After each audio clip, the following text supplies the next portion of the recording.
ladies and gentlemen, Margaret Cho.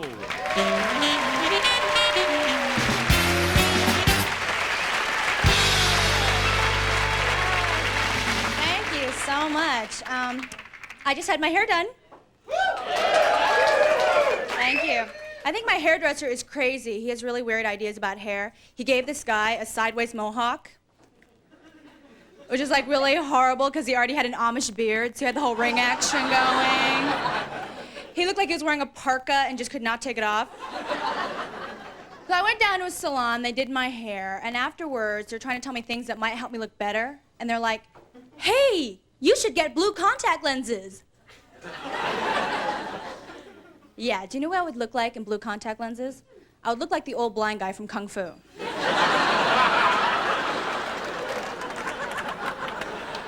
It's wonderful to be here. The only bad thing about living in California is my family lives in California. That's a bummer. They're really religious, you know, and I'm not. My brother actually is the most religious. He's 18 and he used to be a surfer, but now he's a born-again Christian. And he's constantly trying to convert me. It's so weird. He comes up to me and he says, Margaret, have you accepted Jesus Christ as your personal savior? Hey, where are you going?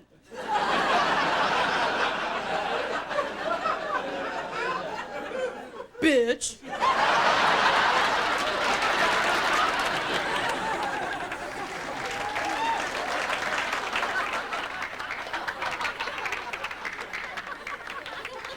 I taught Sunday school for 2 years and I got fired.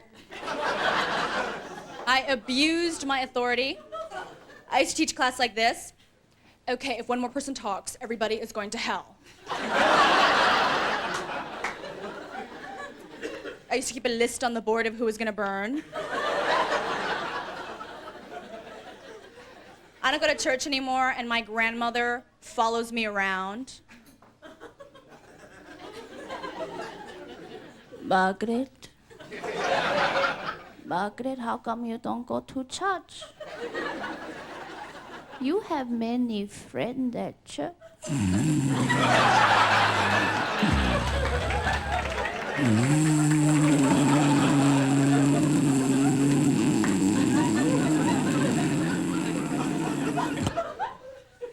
Bingo.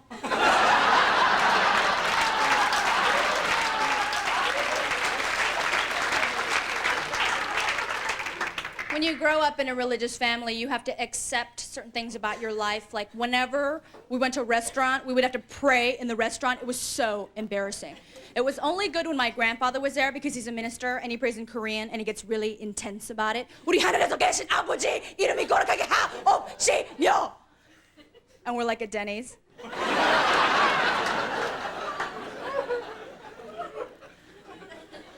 I understand why my family's so religious, though. And I know it's because they lived in Korea in the 50s. They lived through wars, lived really hard lives, and it's affected them, which is why we got kicked out of the Sizzler. We were banished from buffet court. My mother couldn't finish her salad, so she takes her plate back to the salad bar and starts dumping it back into the container. Oh, I don't like to waste it. They have our photo on file.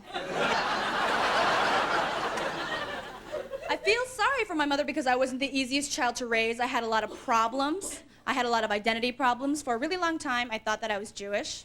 I actually made all my friends call me Naomi. I was like the Orienta.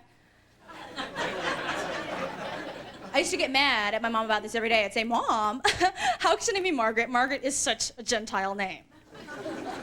And she'd say, well, how am I supposed to know you're going to be Jewish? You're really crazy. I think you lost your marble.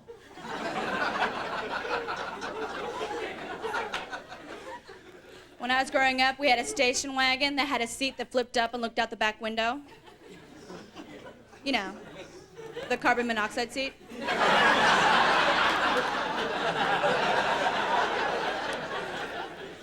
And my brother and I would sit there for hours and just go.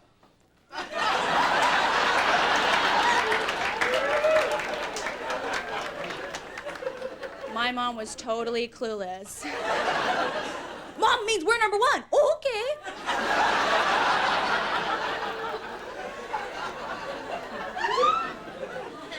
So I think this is the best job I've ever had. I've had really weird jobs in the past. Like, one of the jobs that I had was I worked at an S&M store.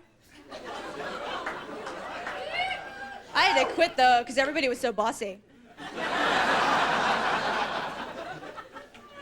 But I liked it. Yeah. It was a good job, but when I first got it, I was like really embarrassed by the merchandise. I could not sell it to save my life. Every day was the same thing. Oh, that? That's a butt plug.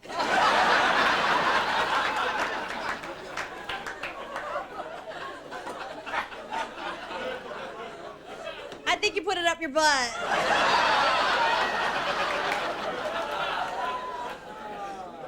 Oh my God, yeah, we have a large.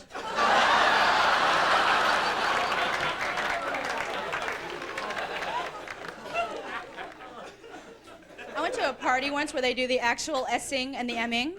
It was really weird. It was at somebody's house, in somebody's garage. So there was like slings and crosses and whips and all that stuff set up, but there was like a car in there.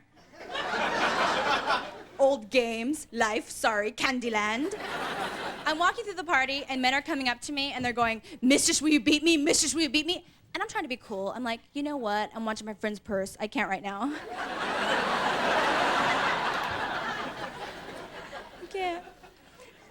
So it's great to be at home, I think. I go on the road a lot and I like traveling, but since I grew up in California, I get really nervous when I go to places where there aren't a lot of Asians, like Alabama. I was in Mobile, Alabama. I was walking down the street, and this man actually calls me a chink. I mean, he actually called me a chink. I was so mad. I just looked at him. I said, "Chink? I'm sorry. Chinks are Chinese. I'm Korean. I'm a gook, all right?"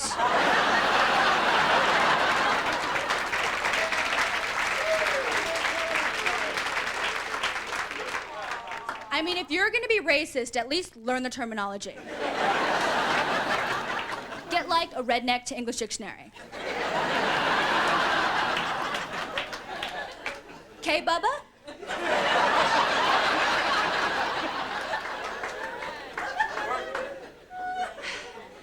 I think racism is the biggest disadvantage to being Asian in America. And I'm not just talking about the full-blown KKK racism that's out there. I'm talking about the little racist assumptions that people make about Asians. Like, one thing I'd like to clear up right now. Excuse me, but I drive very well. Thank you.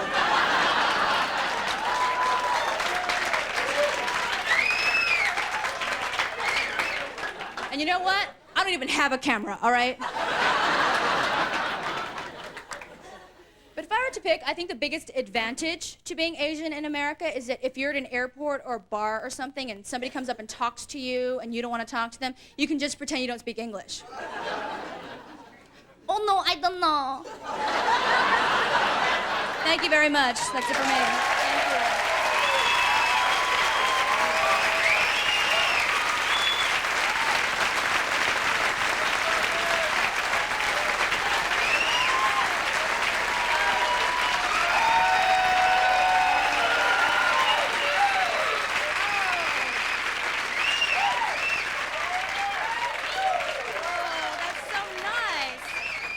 Thank you. You're a wonderful audience, and now I'm going to bring on your next performer. This man is so great. He's so funny. You may recognize him from his numerous television appearances. He's great, and in my opinion, he's one of the greatest comedians working today. Please welcome Mr. Bobby Collins.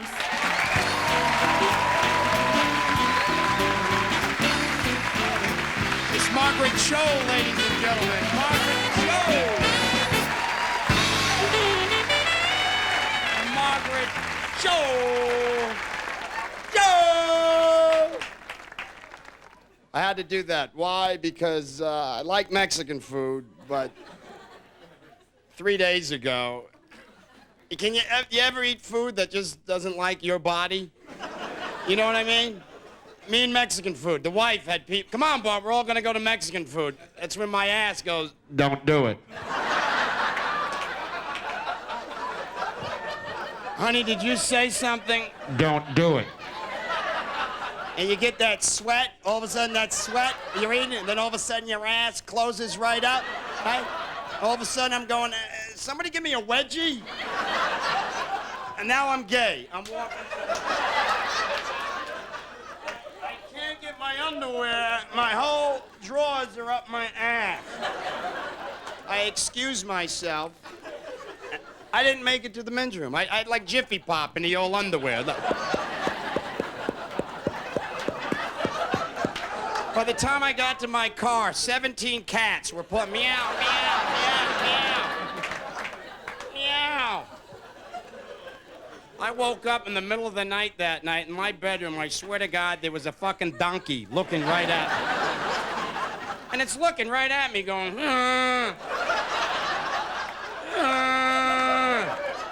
Now, I don't know if this is reality or not.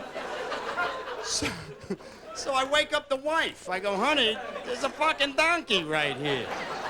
She knows me well. She woke up. There's no fucking donkey. No donkey.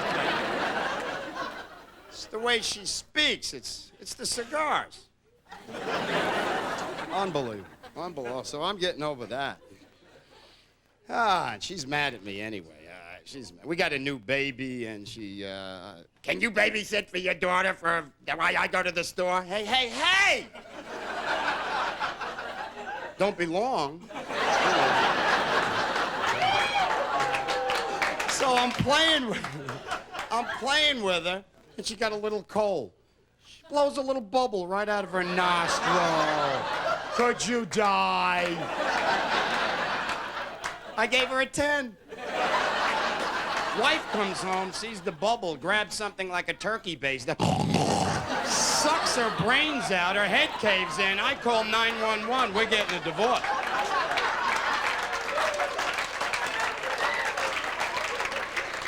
I'm learning. I can't get used to these damn songs, these kids. The wheels on the bus go round and round, round and round, round. There's no ending to this song. Kid's just about asleep. The windows on the bus go up and down, up and down. Go to fucking sleep. Go to sleep. Go to fucking sleep. The ball bearings in the wheels go round and round, round and round. I hate the fucking song. Now she loves this purple dinosaur, Barney. I love you, you love me, we're a happy family. With a knick-knack pat. Thank you. After a while, you want Barney to eat those kids. Oh. There you go, sweetheart. Red hair. If you had a yellow suit on, you look like a number 2 pencil.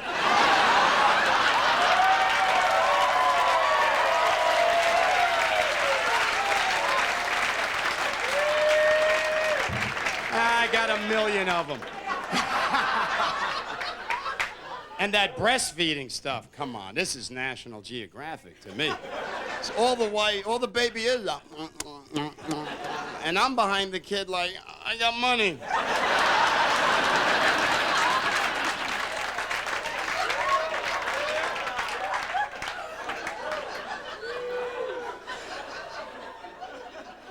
Oh.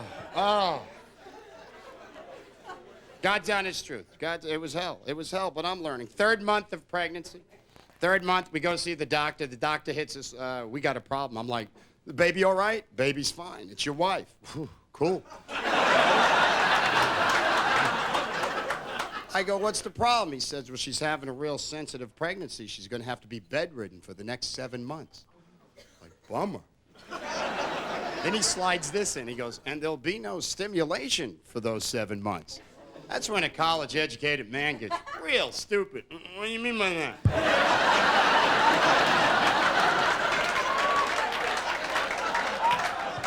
Come and listen to my story about a man named Dan. He goes, no sex. I said, Doc, I come from New York. I got money. He says, no sex. I said, Doc, can't we fool around?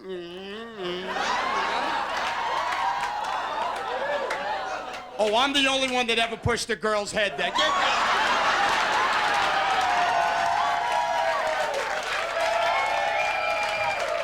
on.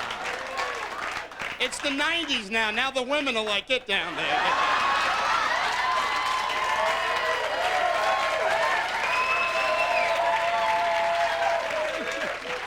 Be gentle with us. No, ladies, we didn't know better. We're sorry. You know, you have us lit up like a missile. What are we gonna do with our hands? Hi, how you doing? This old man, he roll. Come on, at that point, we're making deals. Go ahead, touch my dick, I'll give you $1,000. So I look at the doc, he looks at me, he goes, no sex. I said, Doc, you wear something pink, I'll pick you up at 8:30. 7 months, 7 months. I was getting in elevators with women. I was like, hi, how you doing? Hey, can you touch my pee-pee for me? And then reach your hand in the pocket, take a $50 bill for yourself. I was carrying a picture of my right hand in my wallet.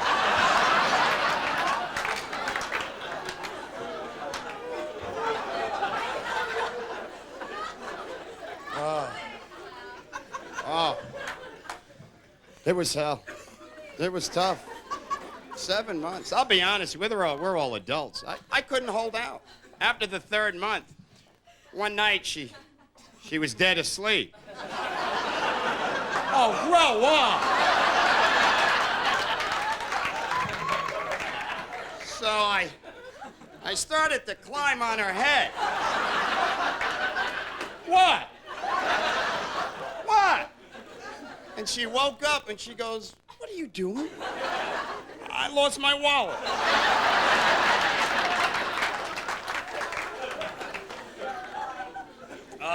Oh, God. Pardon me? I think the red-haired found it for me.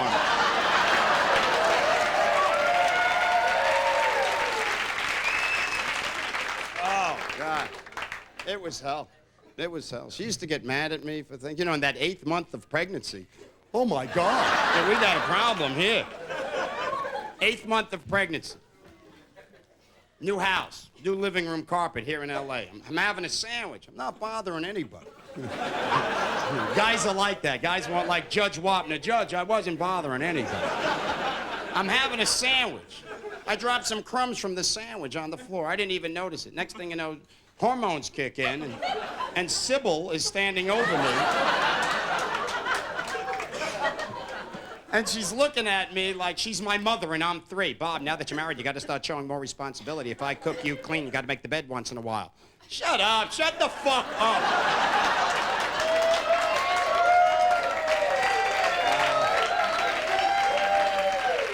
On the inside. On the outside, okay, Pookie, I get it. You yell so loud. I did caca in my panties. So she goes shopping. Now my dog, I love my dog. Dog's been with me long before she ever came along. Any dog people here? Yeah? What kind of dog you got, sir? Alaska Malamute. Sounds like it walks around. I don't know. Smart dog? Smart? No. Yeah, I got a golden retriever. The elevator just don't make it up to the penthouse. Oh, stupid shit. Stupid. He'll just keep running. You throw my dog, he's a retriever. You just throw the ball, he'll have a stroke. I can get it. And I'm looking at him, don't run anymore. You're gonna die. No, I'm all right.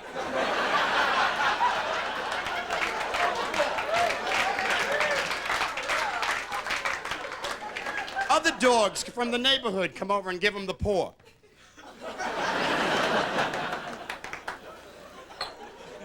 Oh, I let him down, though. I did. I let him down recently. I felt bad. You know, I walk in the house with a golden retriever. They're usually right there. You come in any hour of the night. Hello, Bobby, I love you. Where you been?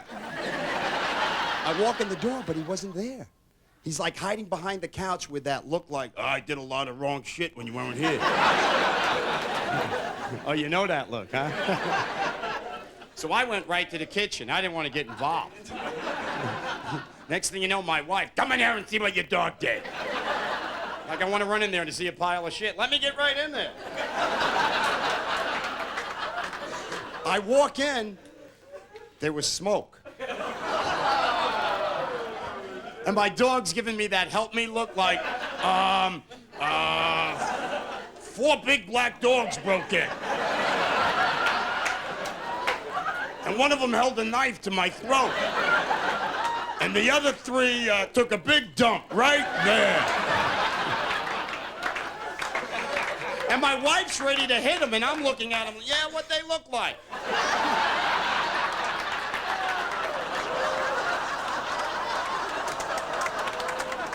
So I pull out a vat of this salsa sauce. I love that stuff. Oh, I love it. You could do a whole bag of chips with that. My dog's sitting there looking at me. You know how they look at you. He's looking at me like, hey, Bobby, can I have some salsa sauce? I go, you like this stuff? I love that stuff. Well, you know, I'm going to give you some because I love you. And I love you, too. So I gave him the salsa sauce. Wouldn't you? Be honest. Yeah. And he's a great dog. You pat my dog, for some reason, he rolls over and shows you his balls. I'm not lying to you. Anybody here come to my house, pat my dog, he gives me eye contact across the room. Hit my balls, Bobby!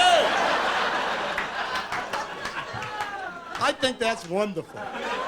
No inhibitions, no bullshit. That's the way it should be in life. You meet a pretty girl, what's your name, dear? Jennifer. Jennifer. Bobby. Take a look at my balls. Jennifer's over there. Jennifer's over there. I like them. Want to see my tits? Yes, I do. Boom, a relationship. Now, nobody go out and do this. You know, there's one drunk in here later tonight. Hi, how you doing? How are you? I looked down. The salsa sauce was gone. A horse couldn't have eaten all this. And I can't find my dog. And then when I found my dog, he was doing stuff I've never seen a dog do before. It was like, dun, dun, dun, dun, dun, dun, dun. And I love this. I was like, go, go, go. Do the thing with the balls. Okay, Bobby. She comes walking in the house. Now it's a fucking hootenanny. I'm over there like this. And the dog's like, uh-oh. Oh, she gave me shit. She's heavy Italian. She started to use hand signals. What, are you crazy? Like, shut up! On the inside. On the outside, okay, Pookie, I'll take him out. You're yelling again so loud. I splattered caca all over. So I had to carry him out. Yeah, I didn't want to tilt him. Either way. And he had that look. You know that look. We've all been there one time in our lives. You know that. Bobby, my balls dragging on the carpet. Yeah, they are. So I brought him across the street to this little park in Beverly Hills. And these women were there with these little foo-foo dogs. They look like little toy dogs. Little shitty faggot dogs.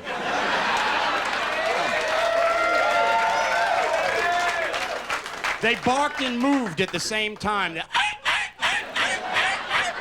and my dog were like, what the fuck is that? They had them bulging eyes like they drank too much dog coffee. My dog's over there, Bobby. Grab one of them and wipe my ass.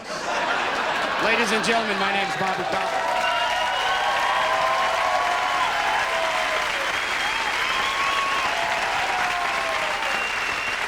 Thank you. Please welcome back my other half of the pair of jokers. Please welcome again, Miss Margaret Cho.